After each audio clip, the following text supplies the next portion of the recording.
Warning. The Intercontinental Committee on Podcasting warns that listening to the Get the Fluff Out podcast may induce euphoric feelings of nostalgia, which may lead to complete and total ratitude. The show starts in 3, 2, 1, go. Fluff, get the fluff out.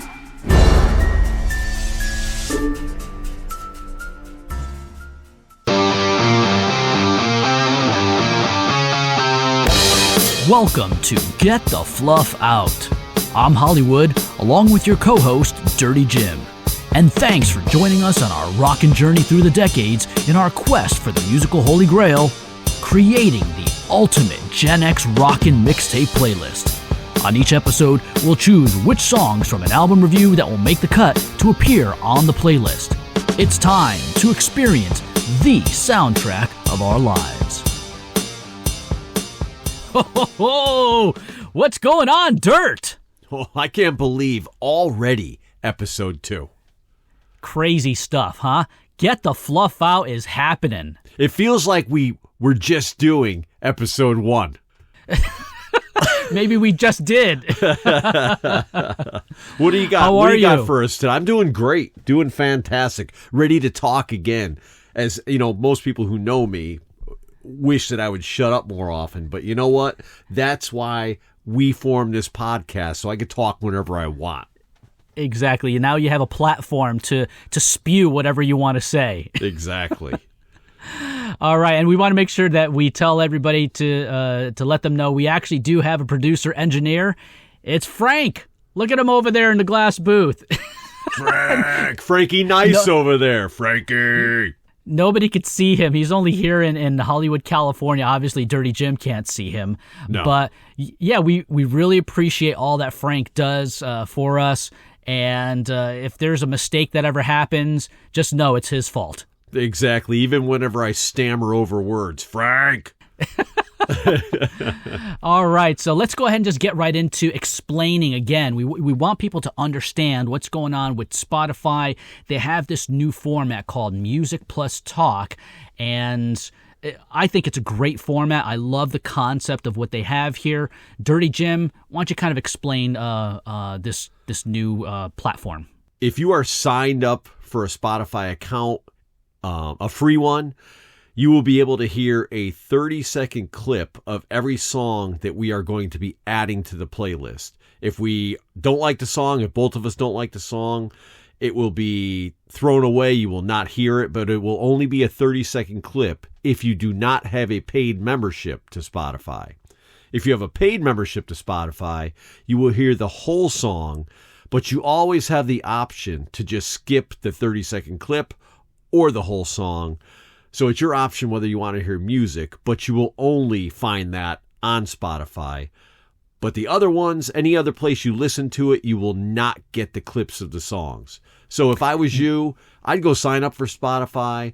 I love it. I've been doing it for years. I will listen to this podcast on Spotify. But again, we are not promoting Spotify. Dude, that sounded like a lot of promotion for Spotify. You know what? Whenever we were doing it on the first one, I said, holy crap, people are never going to believe that we're not getting a cut from Spotify. Exactly, right? And but we just aren't. so you guys know, I mean, the reason that we made this change and the whole changeover from our other podcasts, obviously a lot of you listeners remember us from a podcast that we did for almost a couple years. It was about a year and a half or so, a little bit more than that. It was called Lipstick and Leather. And it had a different format, and it had some of the same elements that we're going to be doing right now with this podcast called Get the Fluff Out.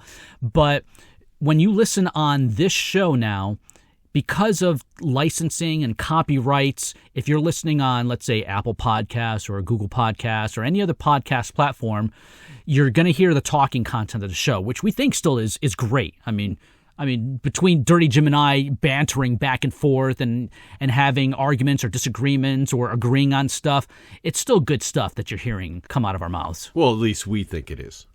Exactly. That's what's important. All right, let me get into the synopsis of our album categories just so people understand again. So each of the songs that we're going to be reviewing on an album fall into 3 categories. Either they're prime cuts, deep cuts, or fluff cuts. Prime cuts are those that are just automatic. We love the song. It's a no-brainer. We want people to hear it. The deep cuts are the ones that we appreciate the song, and it's perhaps one of those songs that people may not have even heard of.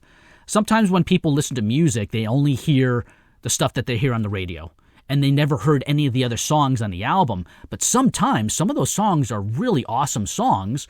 Those are deep cuts. They may not be our favorite cuts, but those are some good songs. And then you have the fluff cuts. Now, those fluff cuts, oh man, they could be some stinky stuff in there. But maybe it's just something that we don't agree with. We don't like it doesn't resonate with us, or we think that, you know what, it's not going to resonate with the audience as well. We're going to throw those into the fluff cut category, and it's not going to appear on the Ultimate Gen X Rockin' Mixtape playlist that we're going to post on Spotify. So those are our categories, Dirty Jim. What do you think? Should I give a little roundup on the album we're doing right now? Yeah, why don't you get into the album information there and the band members, and then we get into the album review. All right. The band we're doing today is a chap called Ozzy Osbourne. And this is chap. Yes, a chap. That's a little English slang for you. I don't know if it's slang, but Sharon! It's their first album. It's an album called Blizzard of Oz. It came out in the United States March 27th, 1981. It came out earlier elsewhere. The band formed in Los Angeles, California in 1979. And the people, you may be familiar with a few of these people, but the players, the band members on the album would be on vocals, Ozzy Osbourne, on guitar, Randy Rhoads, bass, backing vocals, and a lot of lyrics, Bob Daisley, drums, Lee Kerslake, and on keyboards, Don Airey. Now, Hollywood, I'm sure you have a few notes about this album for us. Yeah, just a couple notes here. Back in 2017, Blizzard of Oz was ranked number 9 on Rolling Stone's 100 Greatest Metal Albums of All Time. So definitely right up there with the greatest albums of all time. Number 9 sounds about right. It could have been even a little bit higher. On the Billboard 200 charts, this album ranked number 21. And as certified copies, it's over 5 million copies, so 5 times platinum. Overall, this is an amazing album. We're looking forward into reviewing Blizzard of Oz. And, we could get into a lot of the shenanigans that happened with this album. Let's just label them as, I don't know, something generic. Let's say Sharon shenanigans. Okay. All right. Just something generic that, it doesn't really mean anything. It just means that there were some goings-ons here, and Bob Daisley and Lee Kerslake got a little screw-in. Let's just call them Sharon shenanigans. Got it. Okay. All right. Why don't you start this one off with track number 1, I Don't Know. Okay, I have to say that Blizzard of Oz is the very first cassette tape that I ever bought. Wow. Now, I did have vinyl records and 8 tracks that I had in the 70s, but this was the actual very first cassette tape I bought. I bought it down, I believe it was at Music Plus there in Mount View Plaza in Naugatuck. That was with, what's that dude's name? What was that dude's name? The dude behind the counter, or who owned the store? Yeah. I forgot. When it comes to me, I'm just going to shout it out, right? Even if you're in the middle of your wrap-up. Okay, do it. Go okay, ahead. So with the song I Don't Know, from the moment of that Randy Rhoads opening crunchy riff and Bob Daisley's thumping bass line leading right into Ozzy singing his opening words, people look to me and say, is the end near? When is the final day? John March, but go ahead. I told you I was going to do it. Go ahead. Yes, exactly. I became an instant Ozzy fan. I love this track. I think it's one of the best lead-off tracks in metal history. It's a great song. It's a prime cut, and it deserves to be on the Ultimate Gen X Rockin' mixtape. Well, obviously I agree. I'm going to just call it a prime cut right now, but let me just tell you what I think about it. All right. At 16 seconds, this song just takes off. If you're sitting at a red light and next to you is a van full of nuns, you're obviously gonna be cranking this with the windows down. I don't care if it's 0 degrees out. Windows need to come down. You're gonna see right next to you a van full of nuns playing some aggressive air guitar.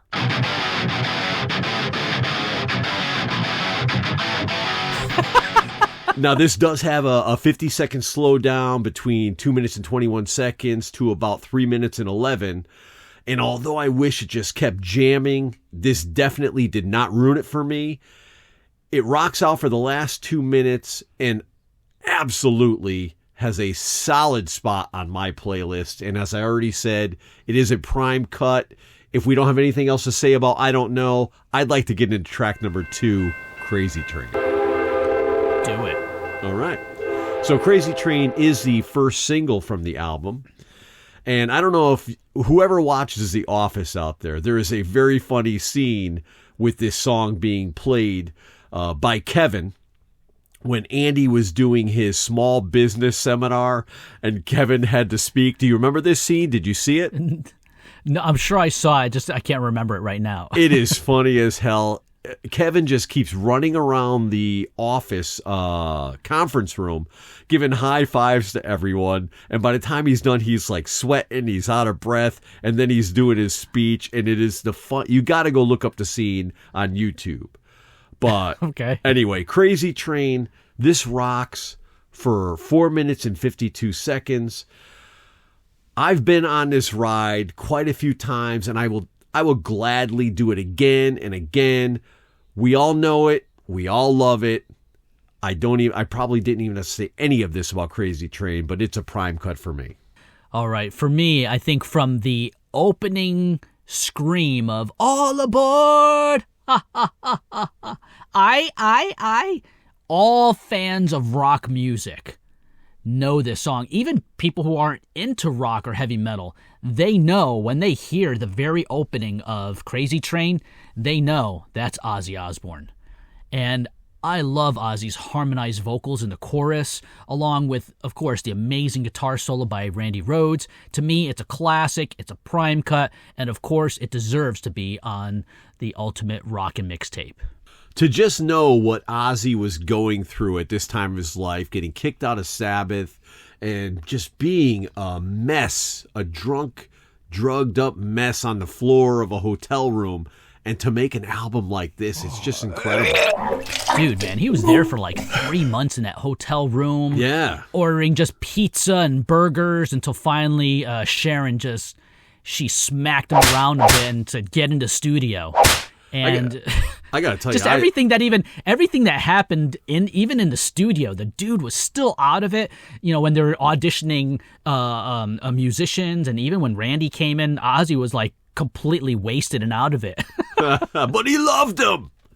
Exactly. All right, why don't you get into track number 3, Goodbye to Romance?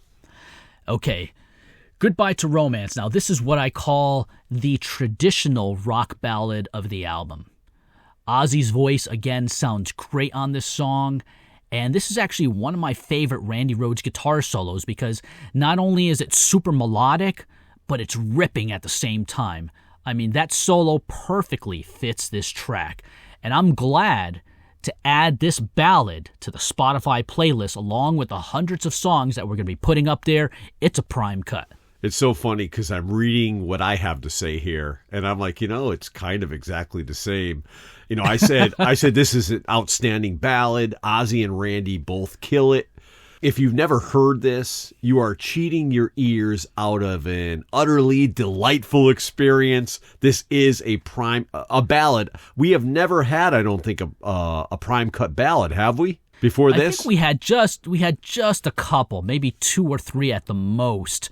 But yeah, this is a perfect example of a song that most people won't know from Ozzy, and when they hear it pop up on this Ultimate Gen X Rockin' Mixtape playlist, they're going to be like, oh my God, I never heard that song before. It's great. And this song is about Ozzy's split from Sabbath, and just the lyrics. It's fantastic. Yeah. But let's get into, I'll start with track number 4, D, which is an instrumental. And Randy Rhoads wrote this for his mother, Dolores. And you know, Hollywood, I am not a huge fan of instrumentals. And it will definitely be weird if this is on a playlist and it's not flowing right into Suicide Solution, which is obviously the next track. Right. It'll be weird with it not flowing into Suicide Solution when it pops up randomly on a playlist, but it's short and it really is sweet. So I'm keeping it around on the playlist, but only as a deep cut. All right, for me, the song D. This is a 50-second instrumental, and it was actually the beginning of my love for classical music. Back in the 80s, I remember practicing this song on guitar for hours and hours and hours, just trying to get it sounding right. I love listening to it. I love playing it on the guitar, but I do realize I'm in a minority when it comes to stuff like this, even Dirty Jim. But I think most people will treat this classical masterpiece as a fluff cut. But for me, I want people to hear this. It's only 50 seconds, people, but it's just amazing music. To me, it's not a prime cut.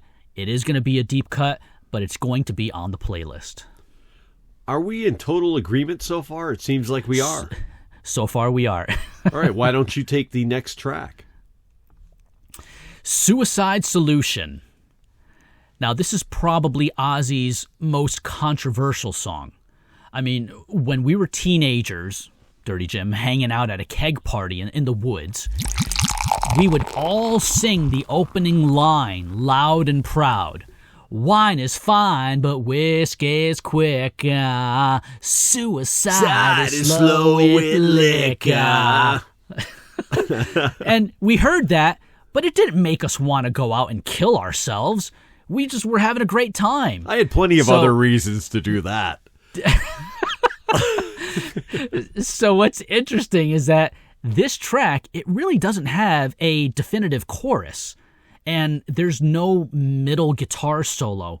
There's only a solo that kind of fades out at the end of the song with this massive echo chamber effect that sounds like Randy was inspired by Jimi Hendrix. Obviously, to me, it's a prime cut, and of course, it deserves to be on that Rockin' Mixtape playlist on Spotify. All right. And as Hollywood was alluding to, in 1984, a 19-year-old kid killed himself while listening to the Speak of the Devil album, and this song in particular, and the parents tried to unsuccessfully sue Ozzy because of this song. I don't have a lot to say about this song. It's a slower, kind of steady, driving, rocking song, and it's awesome. It is also a prime cut for me. And that's why I went on about that the kid, because I didn't have a lot to say about the song, but I still wanted to talk. Right. So, all right, I'll get into track number 6, Mr. Crowley, which is the second single from the album. And the song is about Aleister Crowley.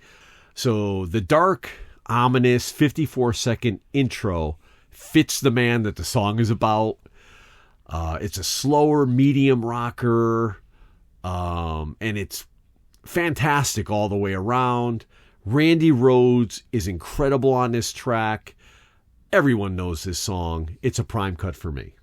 I think right from the beginning of Mr. Crowley, that haunting organ keyboard intro by Don Airey is instantly recognizable to all Ozzy fans worldwide. And Ozzy sings this song on every tour that he's ever been on throughout his career. And I think the one thing that I've learned by reading guitar magazines over the last 40 years is how much Randy's lead guitar work is revered on this particular track. I mean, the way he crafted his guitar solo, all his guitar solos, he did it with such precision, and he double-tracked and multi-layered his guitar solos so that they sounded really full and rich. To me, it's a prime cut. It's going to be on the playlist. You know, that's what I like to do with my vocals here on the podcast is double track them. Double track them and multi-layer them? That's right. You know, and I have Frank to thank for that. I was just going to say, are you doing it or is it Frank? Anyway, Frank, let's hold on a second. Frank is sticking his tongue out at you now. Yeah, Frank's right. I'm sure I can see Frank's head moving side to side like, what is this guy talking about? Just do your job, he's saying, Dirty Jim. Just do your job. All right, Just do your job. Take us to track number 7, Mr. Wood. Okay. You threw me off there a little bit. I'm like, huh? Oh, yeah, there you go, Hollywood. Okay. You know, someone actually asked me. I had a girl walk up to me, and she asked me why my co-host's name was Holly. And I said, listen, baby, you really wouldn't understand. That's a little Alice Cooper anyway. So get on to the track number 7. Hey, Frank, I don't know if we should keep that on the show or if it ends up on the cutting room floor, but anyway. Keep it, Frank. Okay. I love how this song starts with the drummer Lee Kerslake laughing and counting off the song. I mean, maybe he was happy that this was the only song that he wrote the lyrics for, and now he's amazed that it's actually being recorded. I mean, looking at the lyrical content, he's probably just laughing like crazy, thinking, "Oh my God, I can't believe the song's being recorded." So anyway, to me, this is just a happy, upbeat song of the album. In fact, I think when you hear the riff and the style of guitar playing, it actually sounds like something that Randy Rhoads would have played with Quiet Riot in the 70s. I mean, I don't know if it was like a leftover riff or a progression that they never fully developed in Quiet Riot, but it has that feel. It doesn't sound like anything else on the album. I think it's a cool song. It's a prime cut for me. Gonna make it to the playlist. You know, I totally agree. The lyrics, if you go read them, they're funny as hell. This song was written by Bob Daisley after going to an adult film with Ozzy and Randy. And hold on, was it Bob Daisley or was it Lee Kerslake? I thought it was Bob Daisley that wrote it. He wrote it after they went to a movie. This is what I thought, that he wrote it after they went to a movie, an adult film, as you may say, with Ozzy. Yeah, with Ozzy and Randy. But the lyrics are funny. This one rocks. And we'll check it up and we'll correct whoever is wrong on the next podcast about who wrote this. Yeah. But this one rocks from start to finish. And to me, like you said, it seems like it could have come from Quiet Riot. I think that this is very reminiscent of Ozzy belting one out with Sabbath, almost like Rock and Roll Doctor. Yeah.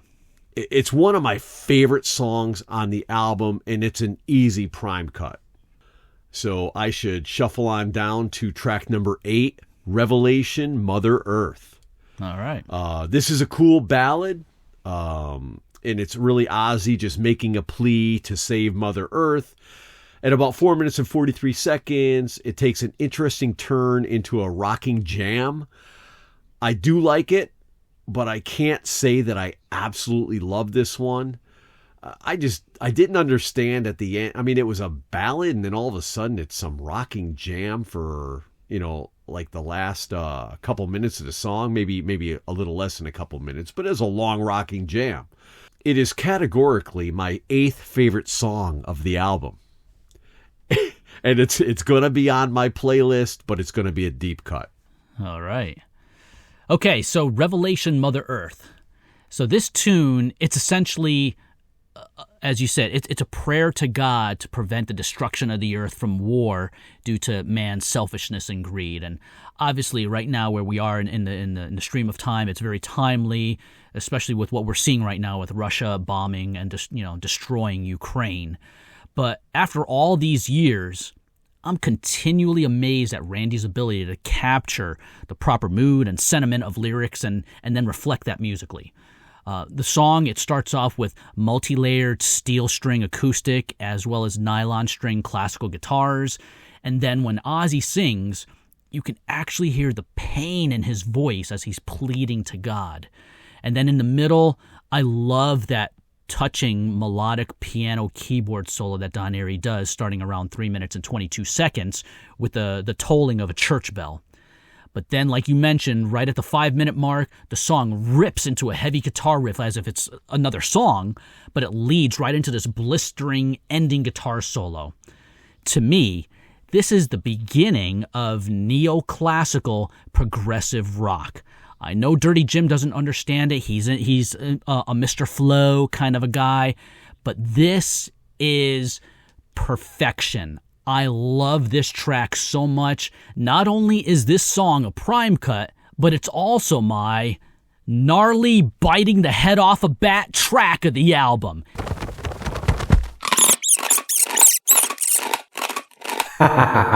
It's a prime cut making the playlist, baby. I'm a little disappointed because I thought that track number 9 was going to be another spanking good cut. But I really did. You know what? I was debating actually between Revelation Mother Earth and Steal Away the Night, but the thing is with me, you already know this, Dirty Jim. I love complex structured songs, and this particular song, Revelation Mother Earth, is that.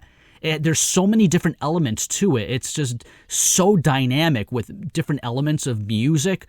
I freaking dig it. I love that song, and so that's why it's my gnarly biting the head off a bat track of the album. I was actually between No Bone Movies, obviously, since we're on the last track number 9, which is Steal Away the Night.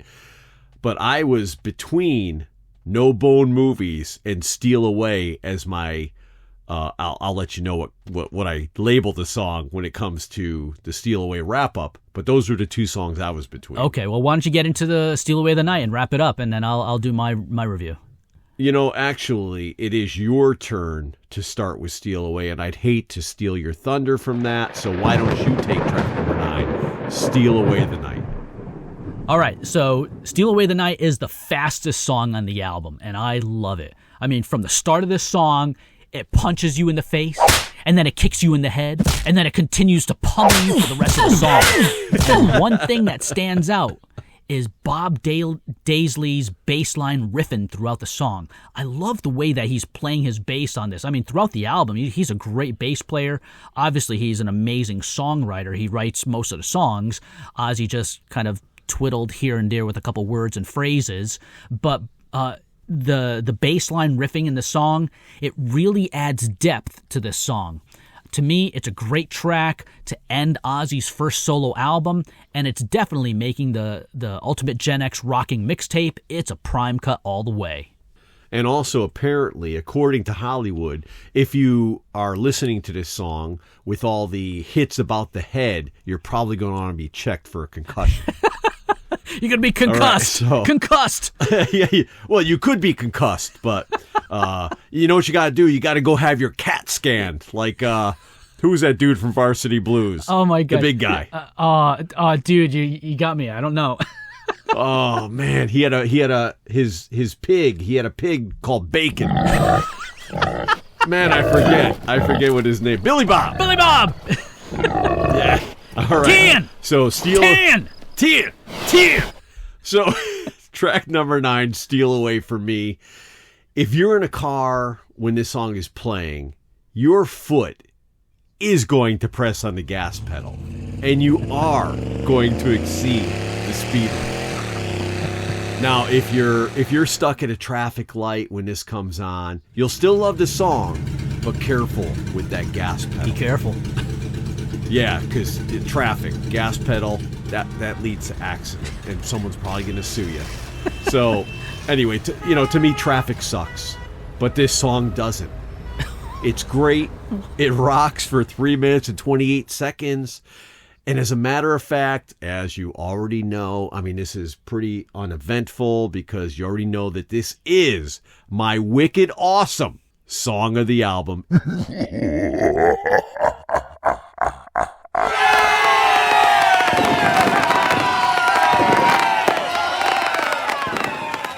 It is a prime cut for me. I love it. Wicked awesome. A little 80s slang there. Yeah, definitely. I liked what you it. did, though. Yeah, I liked what you did with, you used a little bit of Ozzy himself. Yeah, with your, my gnarly biting the head off a bat track. Right. People know what that means. Of course they do. Anyone's listening, they're an Ozzy fan, of course. He also bit the head off a dove, right? At the meeting with who was it? Was with it CBS Records? CBS. That's right. Yeah, the pictures of that, insane. I mean, the lady that was sitting right next to Ozzy, she is flipping out. And he looks crazy. Dude, he has one eye is like all cockeyed, and he has blood dripping from his lip, and he's smiling. He looks a little like Lou Hassenfeld. Lou! Oh, that's so funny. All right, dude. What an amazing album review. What an amazing album. I love it. I mean, that actually does it for our album review of Blizzard of Oz by Ozzy Osbourne. So, Dirty Jim, what amazing music are we going to be reviewing next time? Next time, as I stated in the Cars episode, which if you haven't listened to it, go back and listen to it, because that was actually our first release this week. This Ozzy was our second release of this week. And in 2 weeks, you will hear the Blind Melon debut album from 1992. And you will also hear Twisted Sister's 1993 album, You Can't Stop Rock and Roll. Whoa. Dude. Twisted Sister, what year did you say? I believe I said 1993, which I got to say right now, that might be a typo. You think so? Dude, I'm assuming it was supposed to be 1983. 83, there you go. Yeah. That's going to happen every once in a while. It's going to happen. Right here in front of my face, it says 1993. So you know what? Maybe it came out in 93. I don't know. There you go. All right, guys. So just like Dirty Jim said, every 1st and 15th of the month, we have 2 companion episodes that we release at the same time. So obviously, you're listening to the Ozzy episode right now, but we also release the debut album from the Cars. And we're going to continue doing that, 2 episodes each time on the 1st and 15th of the month. So that way you guys have plenty of music plus talk content to enjoy until the next time that we release some episodes. So, and actually, for the Lipstick and Leather fans from our other podcast, there is going to be plenty of that music with this new podcast. So do not abandon us. Absolutely. In fact, we want you guys just to continue to let others know about this new podcast, Get the Fluff Out. So we want you to go ahead, hit the subscribe button, and that way you can be notified when new episodes are released on the 1st and the 15th. Also, if you'd like to send an email with any comments or suggestions, send it to getthefluffoutpodcast@gmail.com, and feel free to comment on any of our social media channels on Facebook, Instagram, Twitter, by finding us at Get the Fluff Out Podcast. And sound effects for this were from zapsplat.com. Actually, we also have some of our own sound effects, which you could pretty much tell which are ours and which are from Zapsplat. And the music from the intro and I believe the outro, is that true, Hollywood? Yes. The music in our intro is from a site called looperman.com, and it's a mix of a drum loop from HP Records called Vintage Kit 2 and a guitar loop from GeoMoon called Groovy Rock Guitars Loop Riff. So thank you to the 2 of them for those 2 great loops. Yeah, good stuff. So, guys, again, thank you. Thank you for taking some time out of your busy schedules. We know that you have a lot of choices to listen to when it comes to podcasts or music. We're just thankful that you're here with us and enjoying a little bit of music plus talk. And that way you can get a little Gen X nostalgic with us. So with that being said, Dirty Jim, we just got the fluff out. Yeah, we did. Yep.